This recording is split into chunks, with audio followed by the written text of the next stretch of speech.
আসসালামু আলাইকুম। আল্লাহর রহমতে আপনারা কেমন আছেন? আলহামদুলিল্লাহ, আমি খুব ভালো আছি। আশা করি আপনারাও খুব ভালো আছেন। আলহামদুলিল্লাহ, আপনারা ভালো থাকেন, দোয়া করি। শুভ জুম্মাবার সবাইকে, সবাই ভালো থাকেন আশা করি। আজকে শুক্রবার, জুম্মার দিন।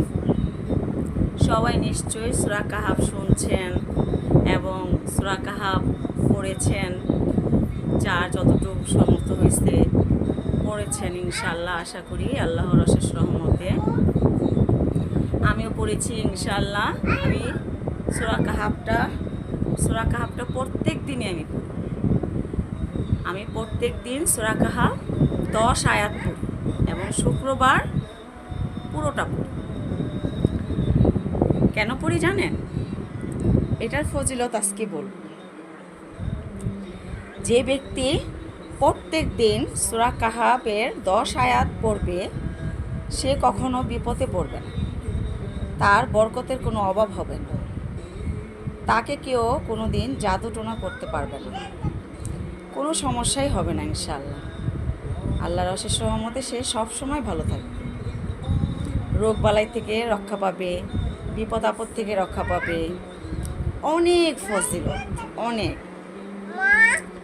আমার মেয়েটা দেখেন একা একা আমাদের রেখে খেয়ে ফেলছে, ওর ক্ষুধা লেগেছে তাই ও আগে খাবে, আমরা একসাথে খাই। আজকে ফাতেমা একা খাচ্ছে।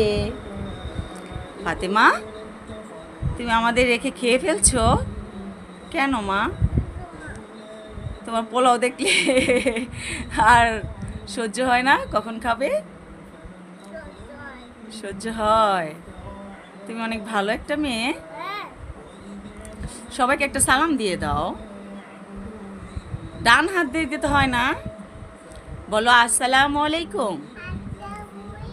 শুভ জুম্মাবার। তোমরা কেমন আছো আমার আন্টি আঙ্কেলেরা? তোমরা কি ভালো আছো? আলহামদুলিল্লাহ, আমি খুব ভালো আছি আল্লাহর অশেষ রহমতে।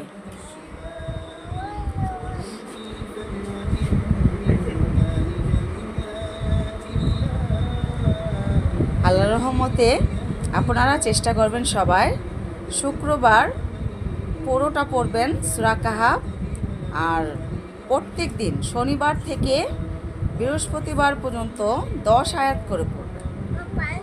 আমি যা করি, আমি চেষ্টা করি সবাইকে